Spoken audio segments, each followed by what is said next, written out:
Good morning, class of 2023. This is Mr. Legg working with you here for SEL for your ICAP lesson. I want to make sure that you know that I'm going to do my best to explain this clearly to you, but also know that I'm going to be checking back in with you to make sure that you get this lesson complete. Again, ICAP is for your graduation requirement. So the reason we keep presenting this during SEL is to give you an opportunity to complete it. Instead of having to complete it on your own, you have the opportunity to complete it with some assistance. So the first thing I'm going to go ahead and have you do is log into your student portal. So you're going to be listening to this lesson, but I want you logged in the student portal so you can easily access what I'm going to ask you to do. So I'm going to give you a second to go ahead and do that. Get logged into your student portal, have that tab open and ready to go, but then listen to me and then I'll tell you when you need to get there.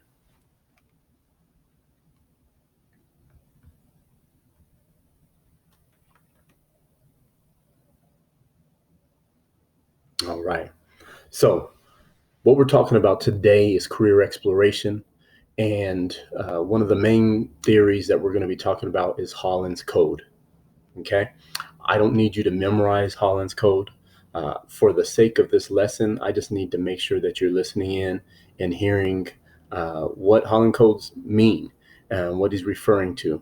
And that is Holland's Code, his theory of career choice maintains that in choosing a career, people prefer jobs where they can be around others who are like them.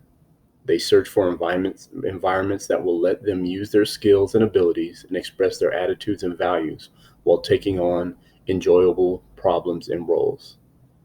So really what Holland attempts to do is what we all tend to do, and that is to make sense of things by categorizing them and then also connecting things that you like, connecting your skills and abilities and your values and connecting them to what you should be doing in your future, in your career. Because if you cannot connect those things, you are likely to be in a job or career that you do not enjoy. So let's take a look here. What's next? Do you believe this? Do you believe that some of this is true? How many of you have worked? How many of you worked around people that do not have similar interests or similar goals or similar skills and abilities as you? And how frustrating have you found that? Or even just to be in a room, in a classroom, when you have 30, 35 different personalities, sometimes that can be unenjoyable if you're not on the same wavelength. And so again, that's what Holland's theory attempts to do, and we'll be discussing Holland's codes here moving forward. So humor me. Some of these pictures are a little bit funny, but these are the different categories or codes that Holland's refers to. One is realistic. People who have athletic or mechanical ability prefer to work with objects, machines, tools, plants, or animals, and prefer to be outdoors. Now, again, this is a way of categorizing. This isn't perfect. Just because you have athletic or mechanical ability doesn't mean you prefer to be outdoors. Doesn't mean you like plants or animals.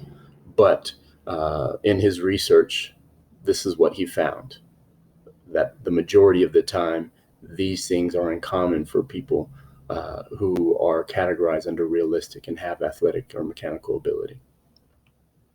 Conventional, people who like to work with data, have clerical, mathematical, and numerical abilities, are detailed-oriented, and are willing to follow through with other people's instructions when needed. Again, this is a category, but conventional. Think about it. Do you find yourself in this area? Clerical, mathematical, and numerical abilities. Maybe someone who really likes math, someone who really likes order and structure and things to be happening in a certain way. These are your people who are engineers. These are your people who are very good at following instructions and need that instruction when they're learning something.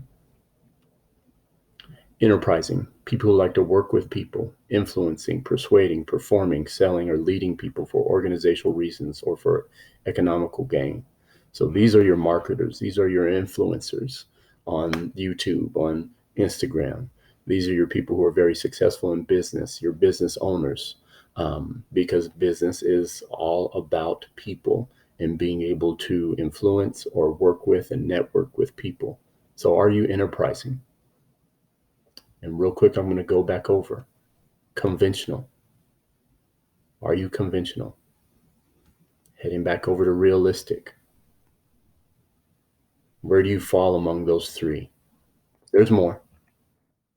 Social.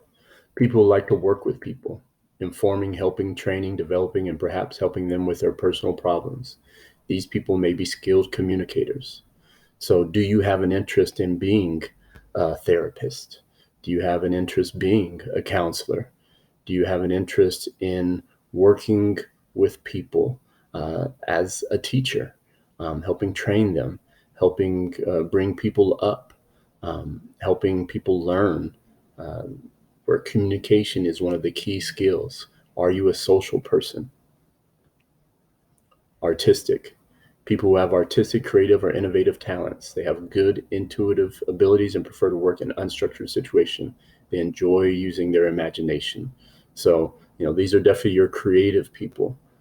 It's not true that all artistic people don't like structure, but in general, people who are creative and artistic like to have some of that freedom and like to have that freedom to try new things and try to use their imagination rather than to be held down by rules or structure. So, are you artistic?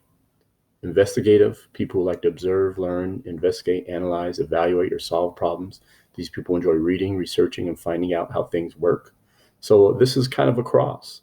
This can also be your engineers, this can be your scientists, this can be your person who's interested in forensics, CSI, or your person who enjoys history and likes to know why things happen, how things happen, the history of things, and really likes looking into things.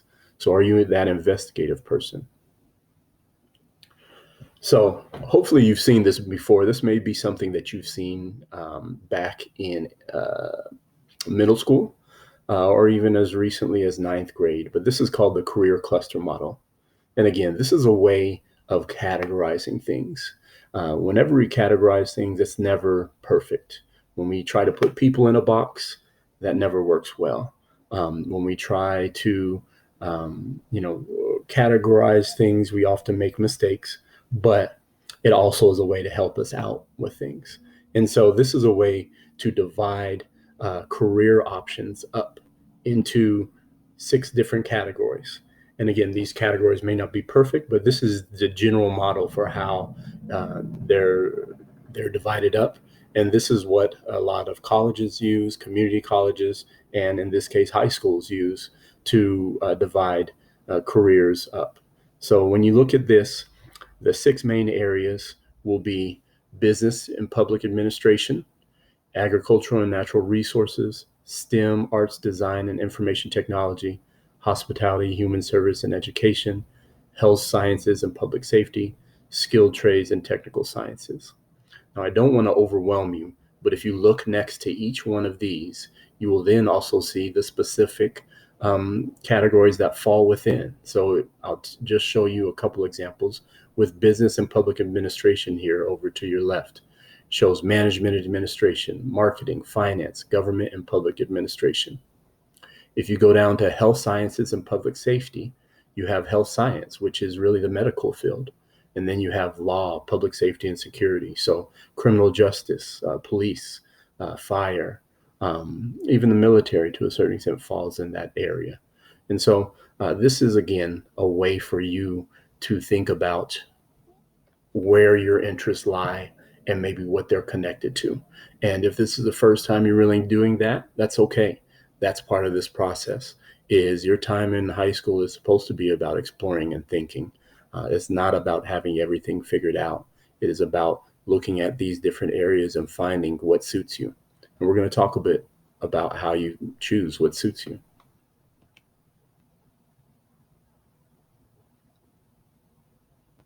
So let me go back because I believe I skipped a slide. You'll have to excuse me. So what's your why? Need you to think a little bit. Why are you in class today? Why do you continue to push through difficult circumstances presented by COVID? Why do you want your high school diploma? Why do some of you want to attend college? Why do some of you not want to attend college? Why do you value what you value in life in general? Whether it's money, whether it's family, whether it's education, why do you value that? And why do you want the career that you're interested in? So what we've been talking about a little bit is the career, right? Um, and we're going to have some opportunities to explore different careers. But all of it needs to come back to why you're doing it. And your teachers can definitely share this with you. If they did not want to be teachers, um, if they did not enjoy being teachers, or if they did not value being teachers, at least one of the two, they would not be in the profession. It would be too difficult to continue to do. So think about your why and a little bit of all that you do. And that's going to drive a little bit of our discussion moving forward.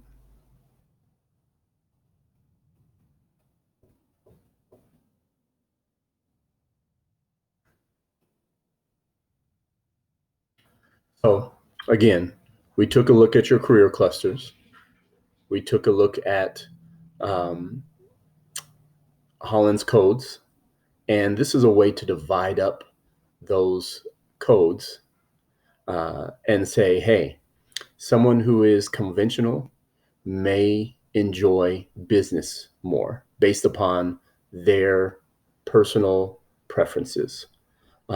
Someone who is investigative may enjoy health science, information technology, public safety, science, technology, engineering, and math, otherwise known as STEM. Um, Artistic, someone who enjoys arts, technology, communication, hospitality and tourism, marketing. These are not, again, 100% true, but again, another way to categorize when we look at both what we bringing together the two things we've talked about, and that is the different career clusters, and now bringing together where you may identify, where you may fall as a person, your traits and characteristics. Do you fall in the area of someone who is investigative or conventional, enterprising or social? And what you'll see is if you take a look here, hopefully you're going to find that you probably cross over to several, which also tells you that you may have different areas of interest, different careers that may suit you. So you'll see under social, you can see that arts, AV, tech, and communications is there. But you also see that falls under realistic, and it also falls under enterprising, and it also falls under artistic.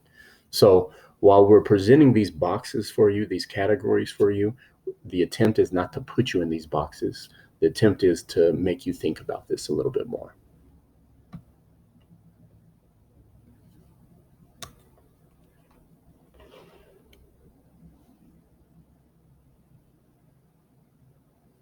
So now I'm going to have you go into your student portal.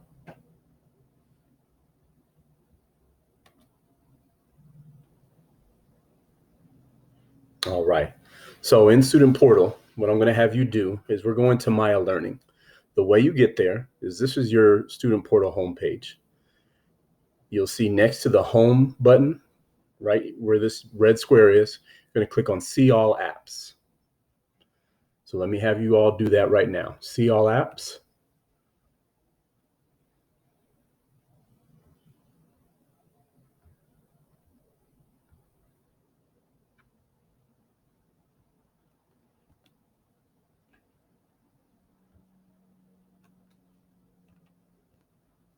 Sorry for the delay.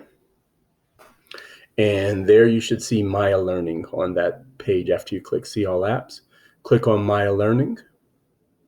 Again, Maya Learning is replacing Naviance for us. And this should be your home page here. Now, hopefully some of you have already visited this page and maybe even have done some exploration here. But if not, this is your chance to do it because we have something very specific I need you to do. So I need you to go click on character. And under all assessments, I'm going to have you click on your interest profiler. Now, you may or may not have done something like this before, but this interest profiler I need you to do because it's going to be part of your ICAP questions. So I'm going to go ahead and get you started on this. So on interest profiler, click get started. And what you're going to do there is you're going to answer a bunch of questions. And you're going to answer whether you like, strongly like, whether you're unsure, dislike, or strongly dislike the activity. And again, this is a way of creating a box, but a box that is a suggestion. So this is not high stress. We do want you to take it seriously because you get results. And these results may help you find something that you really like. So please take this seriously. Continue to go through this. Select next when you're done with that page. There's going to be a lot of questions, but take the time that's necessary and complete this interest profiler.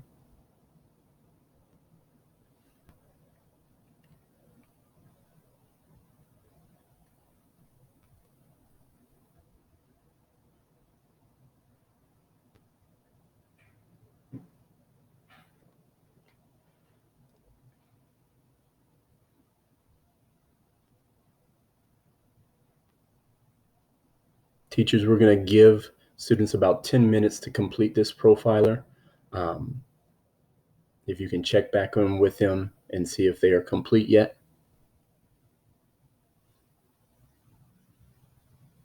You can pause this lesson.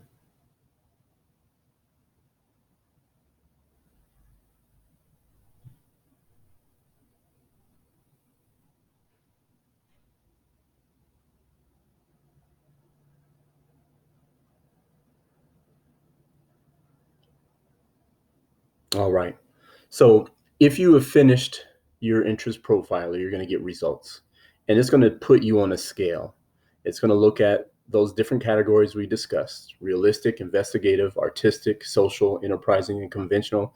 And it's going to tell you how high you rate in each of those categories. And again, it's based upon those questions. It's not perfect, but there is a scientific approach to it. It does mean something. And it means something based upon how you answered your questions. So find out which careers match your Holland Code results. So what you're going to do after you have looked at your interest profiler results, if you click on matching careers, what that is going to do is it's going to show you what careers they believe match with your interests. And so it's going to give you a list of all the different careers. And what I would like you to do is I want you to explore. But what we want you to do is if you take a look, next to the career is the educational level that you need to participate in that career. And then next to that is the average salary for people who are in that career. After that, it shows you an outlook. So that is just generally what is the possibility for you being hired for that type of career. And then over to the far right is actions. And if you select actions, you can add these specific careers to your career list. And what that does is allow you to go back easily to this and explore those careers more, but also lets us counselors know what areas of interest you have. Again, our goal isn't to put you in a box, but it is nice to know where your interests are, or maybe where your personality places you, so that we know how to better serve and support you. To learn more about the career, just click on that career and you will get more information about that career. I'm sorry this screen isn't very visible, but again, it's going to go over your daily activities. It's going to go over your responsibilities, the educational level, the academic knowledge that you need to have. It's going to give you more information about that job. Now, this isn't the way usually people like to look at jobs. I think people tend to like to visualize their jobs and think about them. But it's important to take a look at understanding what that job requires, what education that job requires, and what the day-to-day activities that you're doing. Of course, that money Bottom right-hand corner is very important for many people because the goal for some is to make a lot of money. The goal for others is to be able to live independently. And for some, when we asked about what you value, money isn't at all what they value.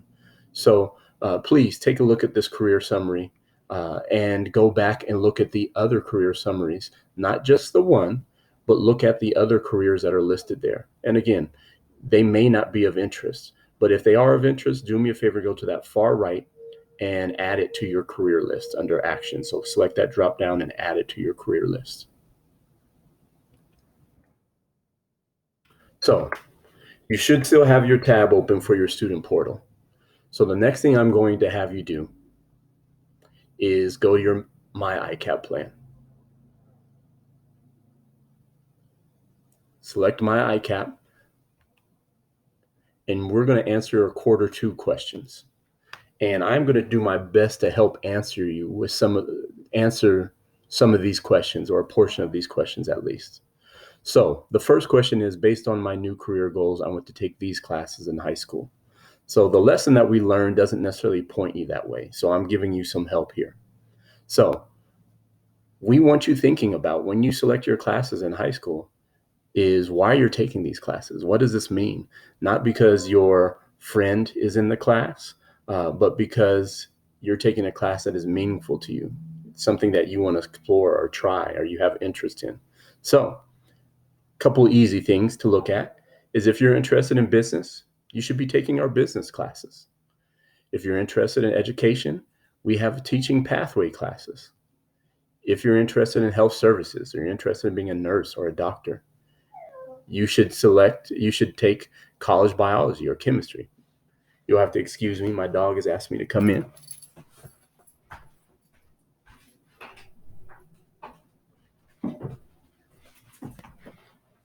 All right, I'm back. Information technology. So if you're interested in computers, you should be taking our computer science classes.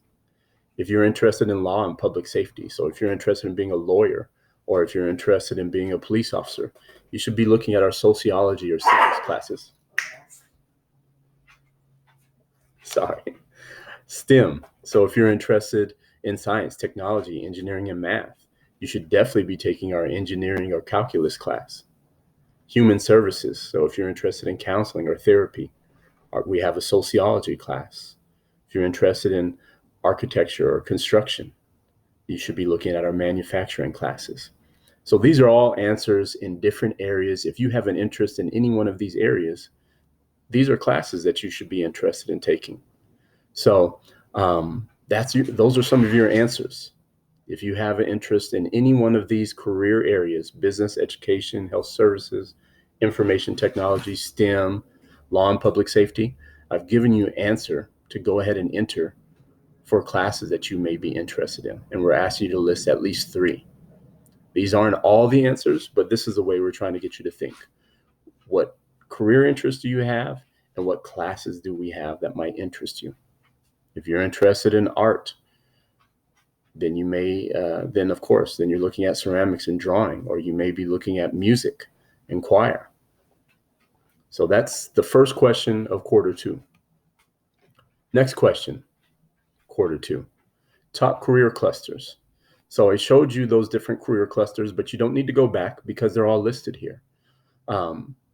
So based upon your results on doing the interest profiler, it may have told you specific career clusters that you may be interested in. But here, you don't have to select the ones that were chosen for you. You can use a combination of those that were chosen for you and those that you have an interest in. So select some here. I'd ask you to at least select 2, if not 3. I've given you some examples of ones that I've chosen. And the ones that I chose were basically, they align with the previous question and the classes that you would take here in high school if you're interested in those.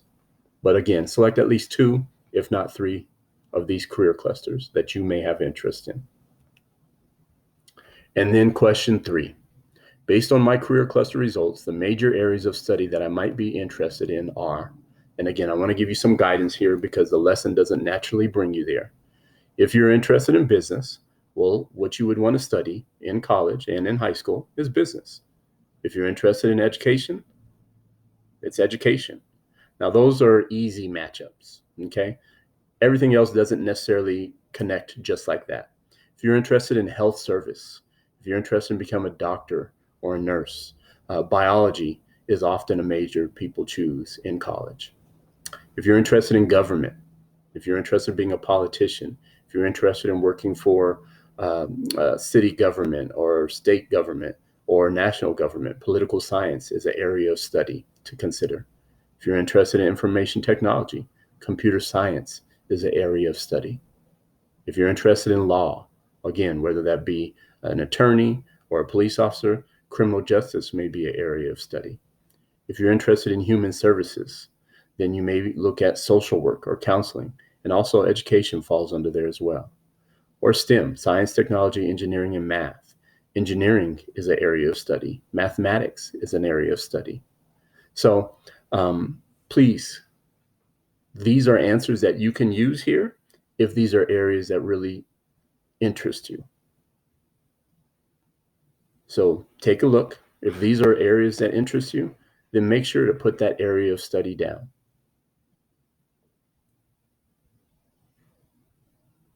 Otherwise, again, think about what you want to do in the future and what you would want to study in order to help you do what you want to do in the future.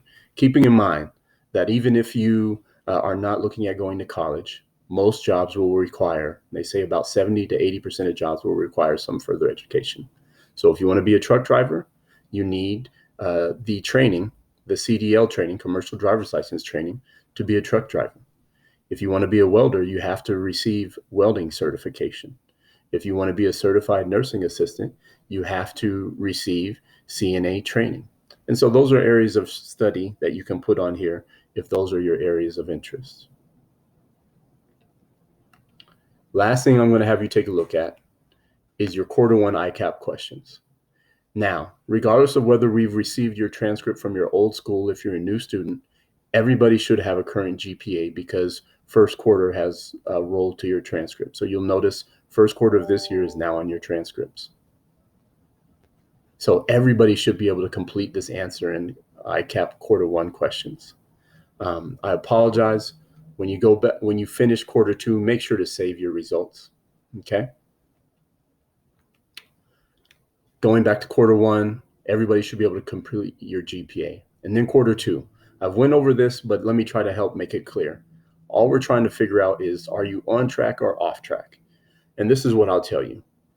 If you failed math or English your freshman year, you're off track. If you failed more than 2 classes, whether it's math or English or any other classes, if you failed 2 or more classes, you're off track. So use that as a guideline.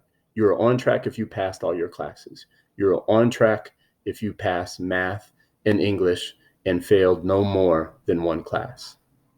Okay? If you are off track if you failed math or English or if you failed 2 or more classes. That's how you answer those questions. Enter your GPA from your student portal. The first page shows your GPA right away. And number 2, are you on track or off track? So we're all done now. Again, we'll check back in on these, but please know I'm trying to give you the answers, not just strictly to get this done, but also to make this easier. I don't want to just throw this information at you. I want you to understand it. And sometimes sharing these